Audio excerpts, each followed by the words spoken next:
From the moment Maria stepped into the sleek glass lobby of Veridian Enterprises, her heart pounded as if warning her that nothing about this job would be ordinary.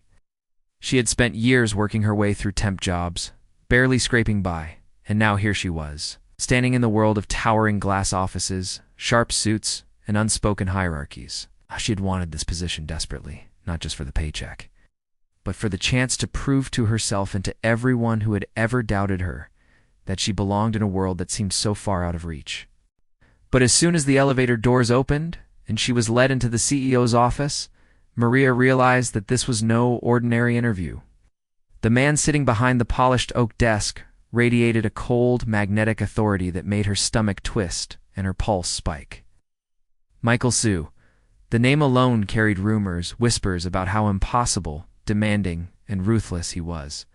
Yet as he looked at her with those piercing dark eyes, strange mix of scrutiny and curiosity, Maria felt a shiver of recognition, not familiarity, but a sudden awareness that he saw her differently from the other candidates. He didn't just glance. He observed. He dissected. And somehow, she didn't feel invisible.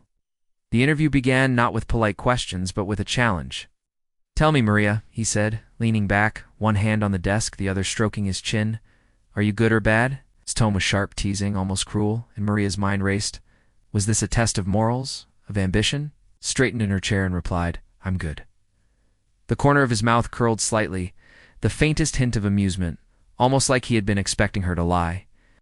"How boring," he said lightly, and something in the way he spoke made Maria's pulse race.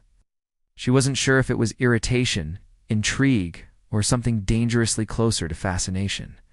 Then, before she could gather herself, he leaned forward, locking eyes with her, and asked the question that would unsettle her more than anything else. "Can I trust you?" Maria swallowed hard. Trust was a word she had always taken lightly, because in her life, people had failed her more often than not. Yet there was something in his gaze, a lonely, unspoken vulnerability, that hinted he needed someone to see through his armor. "Yes," she said quietly, almost instinctively. He didn't smile. He just nodded, as if her answer confirmed something he had been waiting for. And just like that, she was hired. But the hiring wasn't the end of the challenge. It was only the beginning. From day one, Michael's office became a battlefield, a place where Maria was constantly tested. He criticized her every move, mocked her hesitations, and sometimes, almost cruelly, gave her impossible tasks. Every time she made a mistake, his sharp voice cut through the office like a blade, and yet whenever she excelled, there was a flicker in his eyes that told her he noticed that he cared more than he would admit. She hated him, she told herself. She hated the way his gaze lingered on her, the way he always seemed to know her thoughts before she spoke, the way he made her feel powerless and yet alive. Her coworkers were no help. Many of them whispered behind her back, jealous of the fact that she had caught Michael's attention. Samantha, the previous favorite, looked at her with open disdain, as if Maria had stolen something she couldn't even name. "Don't get too comfortable," she warned, her voice venomous. "In this office, you either submit or you fall." Maria gritted her teeth and focused on surviving.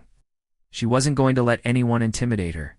Not Michael, not Samantha, not anyone. Days turned into weeks, and the tension between Maria and Michael escalated. Every command he gave, every impossible demand, every sharp remark was a test she didn't ask for, but felt compelled to endure. And yet the more they clashed, the more a strange connection formed. There were moments when she caught him watching her, his dark eyes softened in a way that no one else had ever seen. When she succeeded in tasks he deemed impossible, there was no outward praise.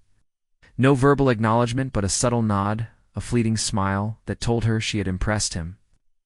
And Maria, despite her stubborn resistance, found herself drawn to the challenge he represented, the dangerous, magnetic pull of someone she was both infuriated by and unable to ignore. One evening, long after the office had emptied, Maria found herself alone with him, tasked with preparing a last-minute report. The tension was electric. Every movement, every glance, carried the weight of weeks of unspoken rivalry. "I see you've learned quickly," he said, voice low, not mocking, but surprisingly gentle. She wanted to reply with sarcasm, with her usual defiance, but the words caught in her throat.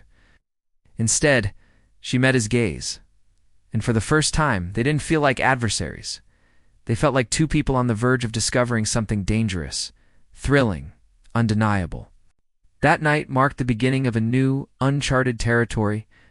Maria began to understand that their animosity was a mask, a game of power that neither of them could admit was softening. He pushed her, tested her, provoked her, but behind the icy exterior was a man who trusted no one, except in her presence. He seemed almost vulnerable. She hated herself for noticing it. She hated the way her chest tightened whenever he stood too close, the way her mind replayed his rare smiles, his rare nods of approval. She hated the danger, the undeniable chemistry, and the growing desire that she couldn't control. The turning point came during a high-stakes board meeting. Maria had prepared the financial report meticulously, and Michael had been unusually tense. The board questioned numbers, scrutinized every detail, and for a moment, Maria feared she had failed. But when she presented the numbers with confidence, when she navigated the room with poise, she saw at Michael's eyes on her, dark and intense, filled with something almost like pride. In that moment, the barrier between them cracked.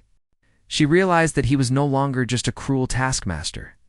He was someone who respected her intellect, her courage, and her unyielding spirit. And she felt it too, the slow, undeniable shift from enmity to something far more complicated, more intoxicating, more real. Ow. But their enemy's Tulliver's journey was far from simple.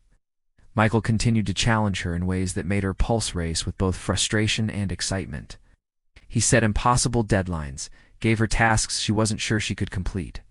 And yet every confrontation carried an undercurrent of attraction, a subtle tension that neither could fully deny. Maria found herself thinking about him when she wasn't in the office, replaying their interactions, imagining his voice, his touch, his rare glimpses of tenderness. She tried to fight it, to remind herself that he had been difficult, demanding, even cruel at times. But desire is rarely reasonable. Their moments together became a dangerous game. A glance here, a sharp word there, a touch that lingered too long. And when one night he cornered her in the office, asking her to stay late to finalize an urgent project, the tension reached a breaking point. She had never been more aware of her own feelings, nor more aware of the way he dominated the space around him, of the magnetic pull he exerted on her. And when, in a quiet moment, he leaned in, just close enough for her to feel the heat of his presence, their rivalry shattered, replaced by a fierce, intoxicating connection. From that night onward, everything changed. Maria and Michael navigated the delicate balance of office politics, professional responsibilities, and personal boundaries, each encounter charged with both frustration and longing. They fought verbally, sparred intellectually, and yet beneath it all, the enemy's Tulliver's tension grew stronger, undeniable and dangerous. Maria realized that the very man who had intimidated and challenged her now made her feel alive in ways she had never known challenged her, pushed her, and yet also protected her in subtle, almost imperceptible ways. Their story was not simple. There were moments of jealousy, of misunderstanding, of rival coworkers trying to come between them, yet each challenge only drew them closer. Maria learned to trust, to assert herself, to challenge Michael in return. And he, in turn, learned that control was not the same as connection. That the woman who had walked into his office timid and cautious could match his intensity, his wit, and his heart. Eventually, the tension culminated in a private moment in his office, late at night, where all pretense fell away. Words were unnecessary. The history of rivalry, respect, frustration, and attraction had built a bridge between them. When their lips finally met, it was not just passionate, it was the acknowledgement of everything that had passed between them. The culmination of weeks of unspoken emotions, a moment when enemies had become lovers, and both realized that they could no longer separate desire from respect, challenge from affection, rivalry from love. From that night forward, their relationship was a careful dance of power and intimacy. They clashed, they challenged, they pushed each other to the edge, but always with an undercurrent of undeniable attraction and mutual respect. Michael, once untouchable, found himself vulnerable in Maria's presence, while Maria, once timid, discovered a boldness born of passion and intellect. Their enemy Tulliver's journey was messy, intense, and breathtaking, but in that chaos, they found something rare, A love forged not from ease, but from fire, friction, and the thrill of discovering someone who could both challenge and complete them.